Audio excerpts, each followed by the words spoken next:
ഇന്ന് ഏപ്രിൽ 24, ഒരു ഇതിഹാസം പിറവിയെടുത്തിട്ട് 53 കൊല്ലമാകുന്നു. മാസ്റ്റർ ബ്ലാസ്റ്ററുടെ കാര്യമാണ് നമ്മൾ പറയുന്നത്. സച്ചിൻ ജനിച്ചിട്ട് ഇന്നത്തേക്ക് 53 വയസ്സാകുന്നു. 1973 അദ്ദേഹം ജനിക്കുന്നത്. ബോംബെയിലാണ് ജനനം.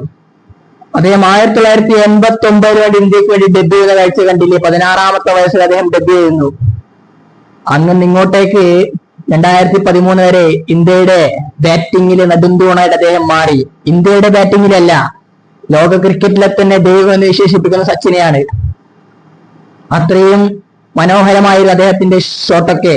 ഇപ്പോഴും പല യങ് ടാലന്റുകളും അതായത് ഇന്ത്യക്ക് പുറമെയുള്ള രാജ്യങ്ങളിൽ കളിക്കുന്ന ടീമിലെ മെമ്പേഴ്സ് പോലും പറയുന്നു അവരുടെ ഐഡിയലായിട്ട് നമ്മൾ കാണുന്നത് സച്ചിനെയാണ്. ഒരു സംശയം വേണ്ട, അദ്ദേഹം ക്രിക്കറ്റിലെ തന്നെ ഏറ്റവും വലിയ ഇതിഹാസ താരങ്ങളിൽ ഒരാളാണ്. ക്രിക്കറ്റിലെ ഗോഡാണ് അദ്ദേഹം. അപ്പൊ അദ്ദേഹത്തിന്റെ കാര്യത്തിലേക്ക് വന്നാൽ, മോസ്റ്റ് റൺസ് ഇൻ ടെസ്റ്റ് ഒരു സംശയങ്ങളില്ല, സച്ചിൻ തന്നെയാണ് ഒന്നാമത്. മോസ്റ്റ് റൺസ് ഇൻ ODIs അതിലും സച്ചിനാണ് ഒന്നാമത്. മോസ്റ്റ് ഹൺഡ്രഡ്സ് ഇൻ ടെസ്റ്റ് അക്കാര്യത്തിലും സച്ചിൻ തന്നെയാണ് ഒന്നാമത്. Second most hundreds in ODI അതിലും സച്ചിൻ തന്നെ. അത് സെക്കൻഡ് മോസ്റ്റ് ആണ് സച്ചിൻ. സച്ചിന് മുമ്പുള്ളത് ഇപ്പോഴത്തെ മോഡേൺ ക്രിക്കറ്റിലെ ലെജൻഡ് ആയിട്ടുള്ള വിരാട് കോഹ്ലിയാണ്. അദ്ദേഹം മോസ്റ്റ് കംപ്ലീറ്റ് ബാറ്റർ ആയിരുന്നു അദ്ദേഹത്തിന്റെ കാലത്തൊക്കെ. പ്രൊലിഫിക് റൺ മേക്കർ ആയിരുന്നു, ഒരു സംശയങ്ങളും വേണ്ട. അദ്ദേഹത്തിന് ബോൾ കൊണ്ടും കപ്പാസിറ്റി ഉണ്ട്.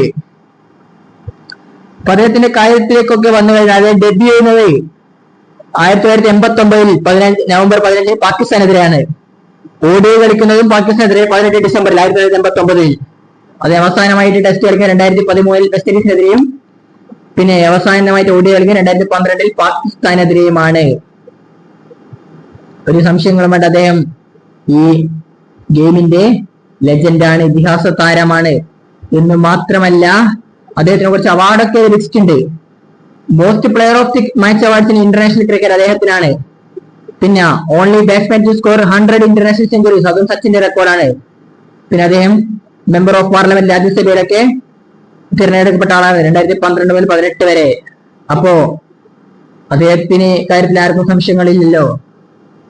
ഇനിയും ദീർഘായുസ്സോടെ ജയിക്കാൻ അദ്ദേഹത്തിന് കഴിയട്ടെ.